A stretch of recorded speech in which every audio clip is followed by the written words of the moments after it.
Shalom shalom bakunzi ba Time to Know, turabasuhuje kandi tubaha ikaze tubifuriza amahoro y'Imana. Turacyari mu ntangiriro z'umwaka, turacyafite ibintu byinshi cyane turi gutekerezaho, turacyafite imigambi mishyashya. Ntaho umwaka wari wagira ngo tumenye niba ibyo twashakaga kugeraho cyangwa se ibyo twatekerezaga hari aho bigeze. Niyo mpamvu rero mu ntangiriro z'umwaka abantu baba bagifite ingamba nshyashya, bagifite ibintu bishyashya bakiri kwandika, bakiri gutegura. Rero muri uko tukiri gutegura iby'umwaka mushyashya, tukiri mu ntangiriro zabyo, niyo mpamvu natwe turi kubafasha kugerageza kwikebukaho, kugerageza kureba ibyadufasha kugira ngo uyu mwaka wacu uzagende neza. Uyu munsi rero mu kiganiro cy'uyu munsi tuje mu kiganiro kijyanye n'inzozi umuntu aba afite. Usanga abantu benshi cyane baba bafite inzozi nziza, ntabwo ziba ari mbi pe. Bafite inzozi zo gutsinda ibintu runaka, bafite inzozi zo gutera imbere, bafite inzozi zo kuba abandi bantu bakomeye, bakava ku rwego bari bariho bakagera ku rundi rwego rwiza, bafite inzozi zo kugera ku bintu byinshi cyane bitandukanye. Ariko ugasanga nyine inzozi hari ukuntu umuntu aba afite inzozi, ariko ugasanga nyine izo nzozi ntuzisangiye n'abandi, si iz'ubukene, si iz'igihugu runaka, ahubwo ari iz'umuntu ku giti cyiwe. Rero hari igihe usanga inzozi zawe zikunaniye kuzigeraho. Hari igihe usanga inzozi zawe zikunaniye kuzigeraho atari uko wagize ikindi kibazo, ahubwo ari ibintu bito bito byoroshye cyane byakunaniye guha umurongo kugira ngo izo nzozi zawe zibashe kugeraho. Kugira ngo ugere ku nzozi zawe, kugira ngo ugere ku kintu wifuza n'igishake kibe kimwe cyangwa bibe byinshi, bisaba ko hari utuntu duto duto ugenda witaho kugira ngo ubashe kugera kuri cya kintu.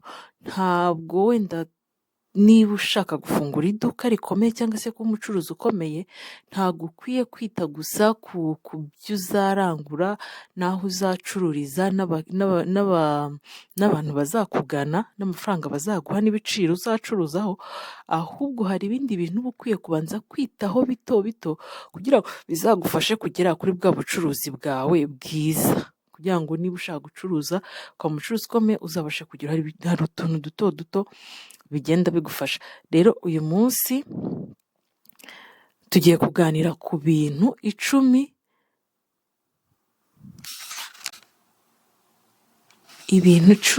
bituma inzozi zawe zipfa vuba cyane ntuzigereho, kandi mu by'ukuri wasubiza amaso inyuma ukajya ubona uburyo wabitekerezagaho, wakwibuka umuvuduko wari ufite ubitekereza ushyira ku murongo ibyo bintu, ukibaza byagenze bite. Niba uhora wibaza icyo kibazo, impamvu utagera ku bintu byifuza kugeraho, ngwino tuganire, ukurikire kino kiganiro wumve. Uyu munsi twabateguriye ibintu 10 bituma utabasha kugera ku nzozi zawe vuba, cyangwa se ibintu 10 byica inzozi zawe uburyo utabitekerezagamo. Niba ufite inzozi ushaka kugera ahantu heza cyangwa ushaka kugira ejo heza hazaza, niba wumva hari byinshi cyane washobora gukora ndetse wanageraho bikakuguma iruhande cyangwa se bikaguha umurongo muzima, kurikira. Ikintu cya mbere gituma inzozi zawe zangirika ni ukutigirira icyizere. Burya abantu benshi cyane bafite imishinga, bafite ibintu bashaka gukora, buri wese umubajije yakubwira umushinga afite gukora wamuteza imbere, yakubwira ikintu ashaka gukora cyagira ubuzima bw'umumaro. Ariko ikibazo, ikintu gikora abantu benshi cyane ni ukutigirira icyizere. Kutigirira icyizere ni ikintu cyica inzozi zawe vuba kandi ku buryo bworoshye cyane, kuko icya mbere ntuba wizeye ko ushoboye. Uba uri mu bantu bari kuvuga bati njyewe sinshoboye, ntabwo ndi umuhanga, ibyo ni iby'abandi. Iyo udashyizeho rero cyangwa utagize ukwizera, nta nubwo ugira ngo utangire urugendo. Ni nacyo kintu gituma abantu benshi batinya gutangira.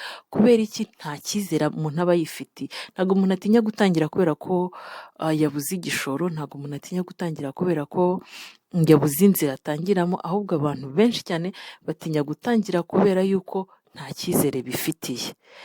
Iyo rero utangiye kumva ko udashoboye, n'ubuzima buragusharirira, n'ubuzima birangira aho ngaho nyine. Rero jya uzirikana yuko bidasaba ko uba ufite ibintu byose kugira ngo ugere kuri ya nzozi, za nzozi zawe ufite, cyangwa se cya kintu cyawe wumva ushaka kugeraho. Ntabwo bisaba ko uba ufite byose, bisaba gusa kwemera ko ushobora kubigeraho. Iyo wamaze kwiyemeza ko ushobora kubigeraho, burya biba byoroshye cyane ko wabigeraho. Icya kabiri gituma inzozi zawe zipfa vuba ni ugutinya gutangira. Nyuma yo kutigirira icyizere, none uko akunda utigirira icyizere, bituma noneho unatinya gutangira. Uba usanga wibaza uti se nzabitangira ngeze ryari? Nzabitangira mbitangirire hehe? Ukumva hari igihe cyiza nyine kizabaho pe, ukabona haratereye, ukabona ibintu birasa neza ku buryo uvuga uti reka noneho ntangire. Icyo gihe cyiza nta gihari. Umva, icyo gihe cyiza nta gihari cyo kugira ngo utangire ibintu byawe. Ugasanga umuntu ari kuvuga ati nzatangira nagize amafaranga. Kandi hari ibintu ugasanga wareba inzozi afite, ugasanga izo nzozi nta nubwo zasabaga amafaranga cyane, hari ibindi zasabaga kugira ngo umuntu atangire, amafaranga yari buze ari inyongera, ariko akaba ari kuvuga ati oya, ntabwo nahita ntangira, nta mafaranga mfite. Abantu twese dukunda kuvuga ngo nta mafaranga dufite kugira ngo dukore ibikorwa twifuza gukora. Cyangwa se umuntu akongera akavuga ati nzabitangira ningira amahirwe. Ese amahirwe uzagira ni ayahe? Amahirwe uba uri kuvuga uzagira ni ayahe? Nta yindi mpamvu ituma uvuga ngo nzatangira nimbona amahirwe, ahubwo ni uko ufite ubwoba bwo gutangira. Rero igihe cyiza ntabwo cyiza, ahubwo amahirwe urayashakisha kandi ukayabona.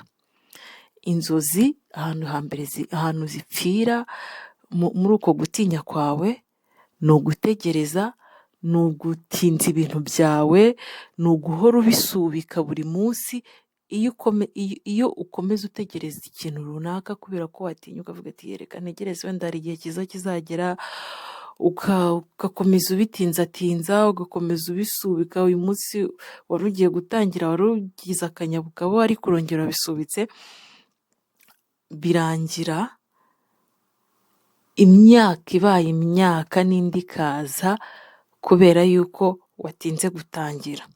Icya gatatu, nyuma yo kutigirira icyizere, nyuma yo gutinya gutangira, hakurikiraho noneho gucika intege. Ubundi abantu benshi bagerageza inshuro nke cyane. Usanga umuntu agerageje ikintu iyi nshuro, iya kabiri agahita avuga oya reka mbivemo, si ibyanjye pe, ntabwo ari njye byagenewe. Nkunda gutanga urugero, muzakunda kurwumva cyane mu biganiro tuba turi kuganira. Nkunda kugaruka ku bantu bakorera perimi yo gutwara imodoka cyangwa se gutwara ikinyabiziga. Kubera iki? Umuntu iyo ayikoze agatsindwa rimwe kabiri, atarekeraho, ahubwo agakomeza akagerageza agakorera hano, ejo akazajya hariya agahindura oto ekore yigiragamo, akavuga ati wenda hari tipusi batanyigishije, akajya ahandi, gutyo paka akoze akayibona. None kuki mu bindi bikorwaho, none ushobora gusanga no muri ba bantu bacikiriza ibintu bakavuga ngo ibintu si ibyanjye, ushobora gusanga harimo umuntu wanyuze muri iyo nzira yo gukorera perimi, akajya azenguruka ahantu hose ntacike intege, ariko yagera mu bikorwa bindi byo kumuteza imbere bindi, akavuga oya ibi byo si ibyanjye rwose, aho bigeze aha ngaha si ibyanjye. Inzozi rero, burya iyo ufite inzozi, ntabwo abantu bagera ku nzozi zabo ari abanyantege nke. oya, ahubwo ni abantu bagira kwihangana, ni abantu bagira kwihangana. Nimukurikira ibiganiro cyangwa ubuhamya bw'abantu bageze ku bintu bikomeye, uzasanga nta nzira yoroshye yari irimo, uzasanga nta nzira y'ubusamo yari irimo, ahubwo bararwanye bakihangana. Ari naho handi usanga uvuga ngo niki, ugasanga mu bintu umuntu avuze yatanzemo ubuhamya hagarutsemo ikibazo kivuga ngo niki cyakubashishije kubigeraho. Kubera iki? Ubajije icyo kibazo ngo niki cyakubashishije kubigeraho, yumvise ibyo bintu bigoye kugira ngo ubigereho. Ndavuga none ko ibi bintu biba bigoye, ni iki nyine gituma umuntu abasha kubigeraho? Nta kindi, akenshi usanga ari ukwihangana. Ugakuramo intege nke, ahubwo ukihangana. Wicika intege, niba bitari gukunda uyu munsi, komeza, ejo bizakunda. Kuba uyu munsi byanze ni isomo ukuyemo, ariko ntabwo ari iherezo ry'uko bitazakunda koko. Icya kane ni ukugendana n'abantu batabona kure cyangwa badafite icyerekezo. Iki nacyo tukigarukaho ku bintu byinshi cyane bitandukanye mu buzima bwa buri munsi. Niba dushaka nyine imibereho mizima, ubuzima buzima, kugira hari ibintu nyine usanga mu buzima bitwangiza. N'aba bantu batabona kure badafite icyerekezo, nabo bari mu bantu batuma inzozi zawe zipfa.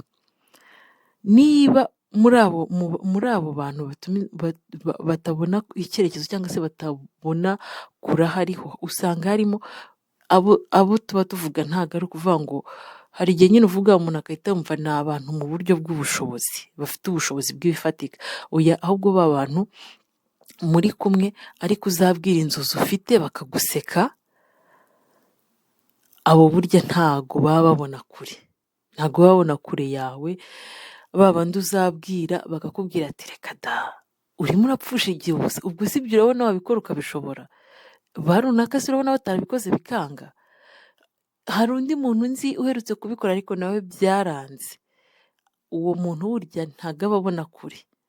Uwo muntu rero aguca intege, agatuma za nzozi zawe zipfa. Kandi mu by'ukuri iyo uza kuba wari ufite wa muntu ugutera imbaraga akubwira ati ibyo bintu nubwo bimeze, nubwo bigoye, uri kumva ko bigoye, nanjye ndi kumva bigoye pe, ariko gerageza bizakunda. Burya ugira imbaraga zo kugerageza. Ariko iyo ufite abantu babona nyine bitari ibyawe, ibyo bintu bitari ibyawe, abo bantu batuma inzozi zawe zisinzira, ntubashe kuzigeraho. Ugasanga ufite nanone abandi bantu bagushora mu byaha, b'abantu baza gushora mu businzi, baza gushora mu bunebwe. Yego, uzi ko n'ubunebwe hari abantu babushoramo abandi. Ubunebwe hari abantu babushoramo abandi bikarangira uhindutse umunebwe kandi utari umunebwe. Ibyo nabyo rero byica inzozi zawe, ibyo byica ejo hawe hazaza. Inzozi kugira ngo zigerweho, inzozi kugira ngo zibashe kugera kure, uba ukeneye n'abantu bakubaka, uba ukeneye abantu bagutera imbaraga bakakubwira ko bishoboka, uba ukeneye abantu bagushyigikira bakagufata amaboko. Hindura rero inshuti ufite kugira ngo ubuzima bwawe nabwo bubashe guhinduka. Ikindi cya gatanu gituma inzozi zawe zipfa ni ukubura disipurine. Inzozi ntizigerwaho n'abafite amarangamutima gusa, ahubwo zigerwaho n'abafite disipurine. Kuba ufite amarangamutima rwose, wumva umutima ukwemerera ko ugomba kubikora, birashoboka. Ariko se disipurine ufite ikwemerera ko izo nzozi zawe uri buzikoreshe? Kuko iyo ufite disipurine ntabwo ukenera ikikumotiva, kuko nyine ufite umurongo ngenderwaho. Iyo ufite disipurine uba ufite imbaraga zo gukomeza nubwo biba bigoye. Iyo ufite disipurine uyu munsi ushobora kumva biremereye, ukumva rwose biranatuma utakikunda, ariko kubera ko uzi ko ejo ukuri kubikora ejo bizatanga umusaruro mwiza, ukabikora kandi bikagenda neza, bikarangira bibaye byiza. Inzozi zawe rero iyo nta disipurine ufite usanga ziheze mu magambo gusa no mu nyandiko, ariko ntizibashe kugerwaho. Icya gatandatu nacyo dukunda kukivugaho cyane, umuntu uhora yigereranya n'abandi. Burya iyo uhora wigereranya n'abandi bituma inzozi zawe zipfa. Kuko nyine ntuziha umurongo, ntuha umurongo ibintu byawe ushaka gukora. Abo ushaka kwigereranya nabo batangiye mbere yawe wenda bagize amahirwe atandukanye n'ayo wagize. Wenda hari uwagize inkunga wowe utabashije kubona. None se niba umuntu yaratangiye urugendo mbere yawe, niba umuntu yaragize amahirwe wowe utarabona, niba umuntu yarabonye inkunga utarabona, kuki wumva ushaka kumera nkawe? Kuki wumva ushaka kuba ari we wipimaho kugira ngo umenye ko ibyawe biri kugenda neza cyangwa biri kugenda nabi? Ibyo iyo ubikoze byica inzozi zawe iyo uri kwigereranya n'abandi. Wowe genda ku wawe murongo, genda ku wawe muvuduko, bizatuma ubasha kugera ku nzozi zawe. Inzozi zawe ntabwo zikeneye ko wihuta nk'uko abandi bari kwihuta, zikeneye gusa ko udacika intege. Uba uri ku murongo, ibintu byose bikaba biri ku murongo. Rero kwigereranya n'abandi biri mu bintu byica inzozi zawe cyane, bigatuma utazigeraho, ugasanga ufite nk'ikintu umaze imyaka 10 wahereye 2015 utekereza, waranditse, uhora ugisubiramo buri munsi ariko nturabasha kukigeraho. Ibyo nugenzura neza uzasanga ibintu turi kuvuga biri mu bintu byagiye bituma utabasha kugera ku nzozi zawe. Icya 7 nacyo gituma inzozi zawe zipfa, hari ukubura, navuga ngo iki, kunanirwa kwiga, kudaha umwanya. Icya 7 ni ukunanirwa kwiga, ugasanga unaniwe kwikura mu bukene bw'ubwenge, ubukene bw'ubumenyi. Hari abantu duhorana ubukene bw'ubumenyi pe, ugasanga umuntu ni umukene ku bumenyi ubwo ari bwo bwose, kuri buri kintu icyo ari cyo cyose. Ubukene turi kuvuga ntabwo ari ubukene bw'amafaranga, ntabwo ari ubukene bwo kubura icyo kwambara, ntabwo ari ubukene bwo kubura icyo kurya, ahubwo turi kuvuga bwa bukene bwo ku bumenyi. Wabuze kwiga none ufite ubukene bw'ubumenyi. Ibyo nabyo biri mu bintu bituma inzozi zawe zipfa. Iyo uhagaritse gukomeza kwihugura ku bumenyi, gukomeza kumenya ibintu runaka, no gukura kwawe gusa nkaho kurangiye, ugasanga uri ahantu hamwe hadahinduka. Kuko isi yo irahinduka buri munsi, n'abantu barahinduka buri munsi. Kera twajyaga tubaza Google, uyu munsi umuntu arabaza AI igasubiza kuruta Google. AI iri gukora kuruta Google. Niba rero isi irimo irahindagurika ifite ubumenyi bwinshi, ubumenyi burimo buriyongera, birasaba ko nawe wongera ubumenyi kugira ngo ubashe kugera ku nzozi zawe. Kuko inzozi ntago zibana n'ubujiji. Inzozi ntago zibana n'ubujiji. Jya usoma, jya ugerageza usome ibintu bitandukanye, wumve ibiganiro bitandukanye, wumve ibyo abandi bari kugeraho, wumve uko bari kubigeraho, wumve inzira bari ntibivuze ko ibyo ugiye kumva ari byo ugiye gushyira mu bikorwa, ariko se byibuze ibyo wumvise bigusigiye ubuhe bumenyi? Kuko byanga byakunda, iyo umuntu akubwiye imbaraga yakoresheje, nka kuriya twemo tuvuga ngo abafite ibikomeye bagize kwihangana. Iyo wumvise ibiganiro byabo ukumva uburyo bagiye babinyuramo, bituma ubasha nawe niba rutangiye gucika intege kugira kwa kwihangana. Ku muntu wasomye igitabo cya Rich Dad Poor Dad, icyo kintu kirimo cyane.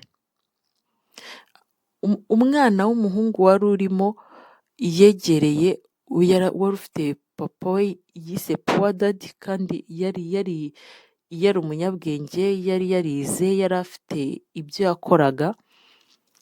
Ahubwo Rich Dad akaba ari wa wundi we wakoresheje imbaraga yari afite mu guhanga ibintu, guhanga umurimo, apana gukorera abandi. Niwe yegereye amuganirije, amwumvisha urugendo rw'ubuzima bwose, ko yagendaga amubwira urugendo rw'ubuzima bwose uko ibintu byagiye bitangira n'aho abigeze.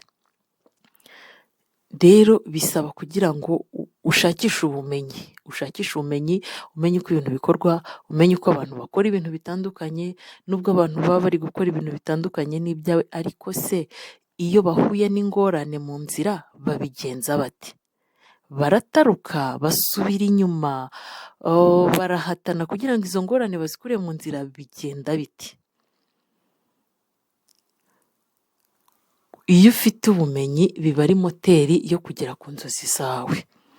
Icya munani gituma inzozi zawe nanone zitagerwaho, hari ugutinya kunengwa.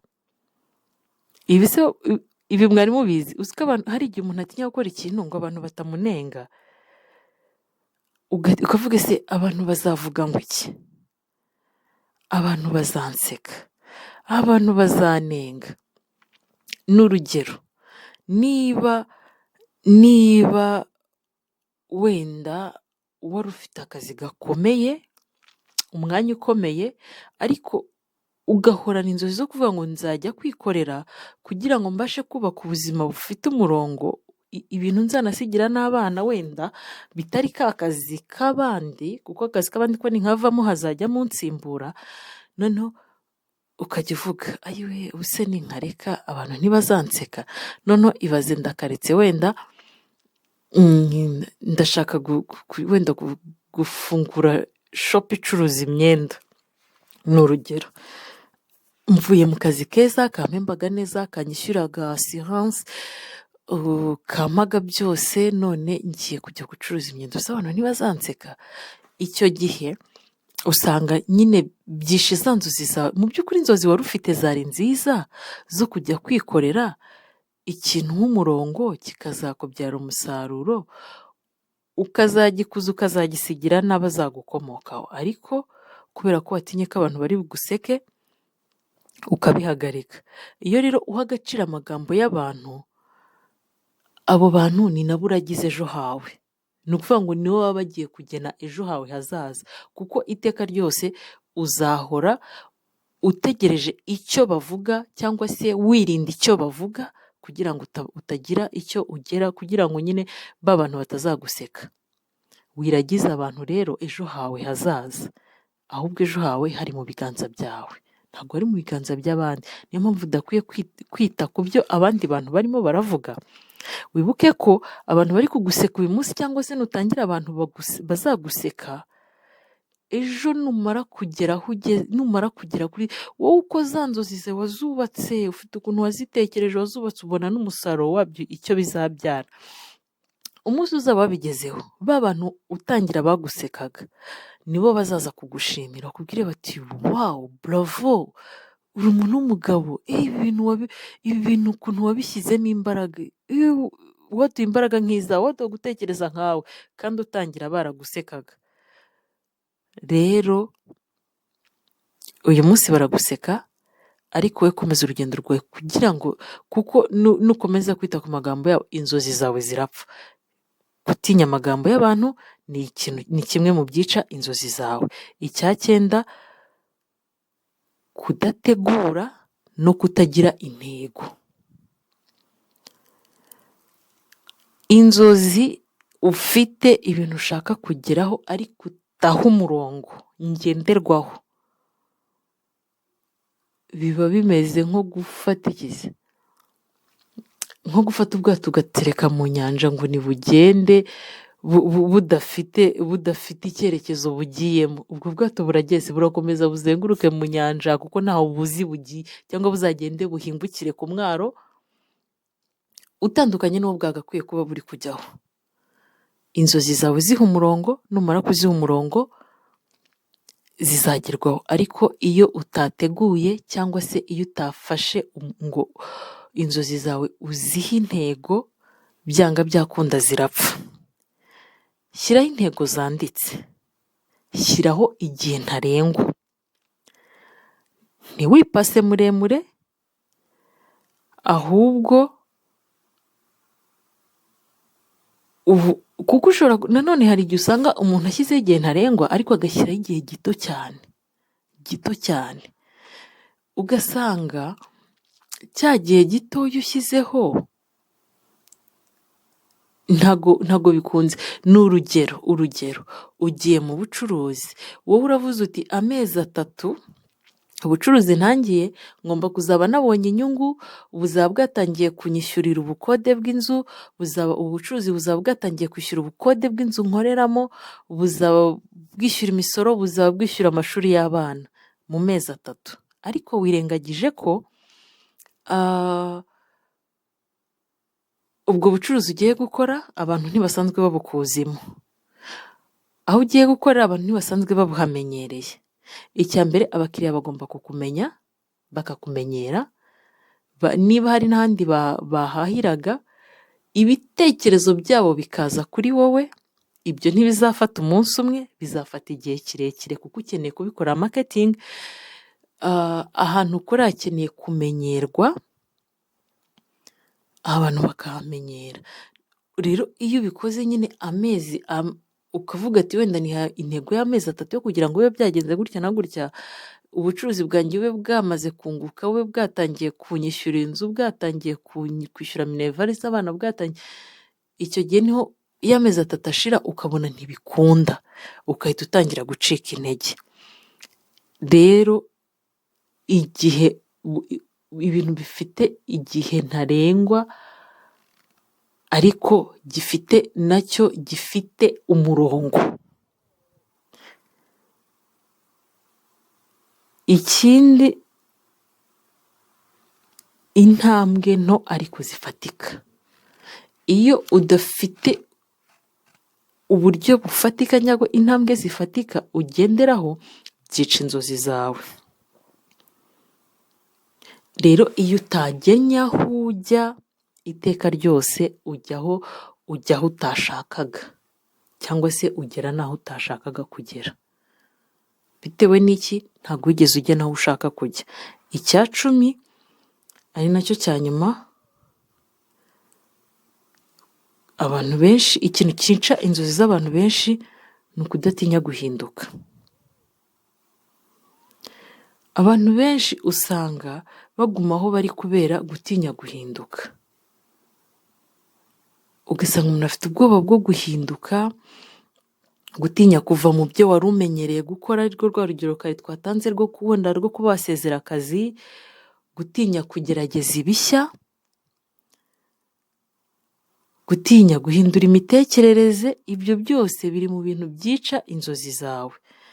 Iyo ufite inzozi bikenera no guhinduka, bikenera no guhindura ibintu, bikenera no kugira ibintu bimwe na bimwe uhindura kandi bigafasha inzozi zawe. Niba ushaka ubuzima bushya, ugomba kuba umuntu mushya mu buryo bushyashya. Ibi rero nibyo twabageneye byica inzozi z'umuntu. Ubirebe nawe, urebe za nzozi wari ufite umaranye igihe, urebe niba atari ibi twavuze, niba nta na kimwe kirimo cyatumye inzozi zawe zipfa. Nusanga kirimo, ugihindure. Nusanga birimo ari byinshi, ufate urupapuro n'ikaramu, wandike, uhindure, uvuge uti iki ngiki ngicishijemo ikaramu itukura, aho kugira ngo gikomeze kingenze gutya, reka njye mbigenze gutya. Ufate umurongo ngenderwaho, uzabasha kugera ku nzozi zawe muri uyu mwaka. Kandi nubikurikiza, ibi bintu nubikurikiza ukabyirinda, ibi twavuze byica inzozi, ukabyirinda, bizatuma ubasha kugera ku nzozi zawe. Twongere twibukiranye ko ikintu cya mbere cyica inzozi zawe ni ukutizera ko bishoboka. Icya kabiri ni ugutinya gutangira. Icya gatatu ni uguhitamo gucika intege cyangwa se gucikiriza. Wumvise ko uko bidashoboka, watinye gutangira, none ucitse n'intege. Icya kane, kugendana n'abantu batabona kure nk'aho uri kureba. Icya gatanu, kubura disipurine. Icya gatandatu, kwigereranya n'abandi. Icya karindwi gituma inzozi zawe zipfa, kunanirwa kwiga no kugira ubukene bw'ubumenyi. Icya munani nacyo gituma inzozi zawe zipfa, gutinya ko abantu bakunenga. Icya cyenda, Kudategura no kutagira intego y'ibyo uri gutekereza, y'inzozi zawe, nabyo byica inzozi zawe pe zigapfa burundu cyangwa se zigasinzira. Icya cumi nacyo cya nyuma, gutinya guhinduka. Ibi bintu byose bituma inzozi zawe zipfa. Nyamara burya nubwo ushobora kuba umaze imyaka 10 ubona nta mpinduka uri kubona mu buzima, ubona aho wari uri kirya gihe ariho ukiri uyu munsi, ntabwo bivuze ko za nzozi wari ufite zapfuye burundu, zagiye zarasinziriye kubera ibi ngibi, ariko washobora kuzikangura ukongera ukajya ku murongo w'uko wifuzaga kumera cyangwa se w'uko cya gihe watekerezaga kumera. Ni ahawe ni ahanjye ho kugira ngo twongere tuzure inzozi zacu, twongere dukangure inzozi zacu, tubashe kugera aho twifuza. Mwakoze kubana natwe. Niba iki kiganiro mva hari icyo kikumariye, gisangize n'abandi nabo wabona hari uwari ufite inzozi zisinziriye, atazi impamvu zasinziriye, ariko akaba yayimenya, hanyuma akabasha kuzikangura. Turabashimiye ko mwabanye natwe. Nimugumane natwe hano kuri Time to Know. Dusubire mu biganiro by'ubutaha. Turabakunda cyane. Shalom shalom.